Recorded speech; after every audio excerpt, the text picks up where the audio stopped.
You know, this is a conversation that's best to have in the dark. You know, kind of just like holding back and just having a conversation. You know, turn this on in the background and just enjoy it a little bit because we're here for a little bit. This is I want to say this is a fireside. This is just a little thing we have to talk about.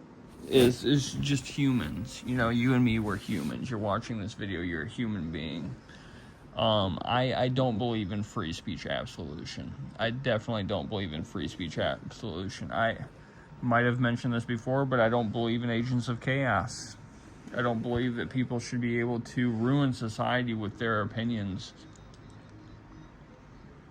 Because let's just say we shouldn't trust in any percentage of the population, or like a majority of the percentage of population, to believe in good things. People are swayed by evil things and bad things to affirm their own well-being and existence. White supremacy has melted the brains of many people, and you cannot trust white supremacists. You cannot trust nationalists.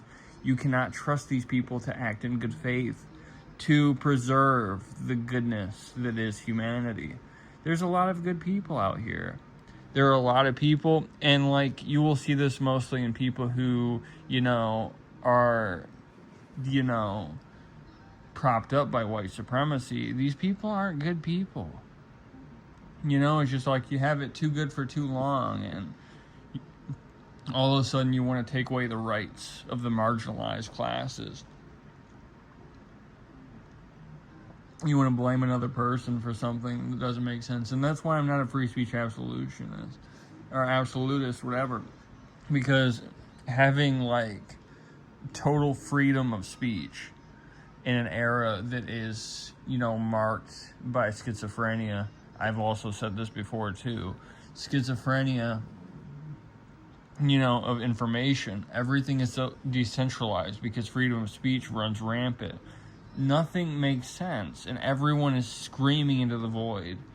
And there's a few people who are utilizing that chaos to create actual movements to, start some kind of change. And that change that they're acting to, that change that they're advocating on behalf of, the change that they're celebrating, that change is violence. Alienation is violence. I say this often. Alienation is violence. To alienate the classes, and people in the society. If we didn't have alienation, I'd say like 90% of the crime would go away. If you want to talk about why there is so much awfulness in the streets, you have to look at conservatives and you have to say, hey, what are you doing? These people out here, these reactionaries who, they live in filth and they're up to their waist in shit. You wanna fix the world? Let's start by looking at the people who, wouldn't fare well in a Nuremberg trial. Let's look at the people who should have been punished. I seen this the other day. A really, really good take. After the Civil War, they didn't punish the Confederates. That set a really bad precedent for the rest of human, existence under America. It's just all like, after January 6th, they didn't punish the insurrectionists. They didn't punish Donald Trump. Like, we don't punish conservatives. They can get away with whatever they want. They're like little children.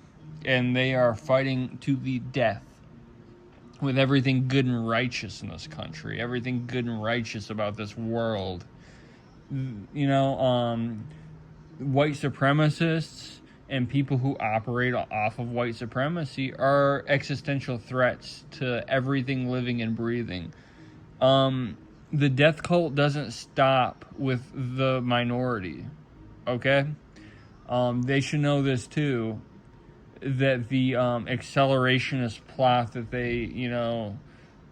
they celebrate, they want it, that plot will come to them. It will find them. And that's all I have to say.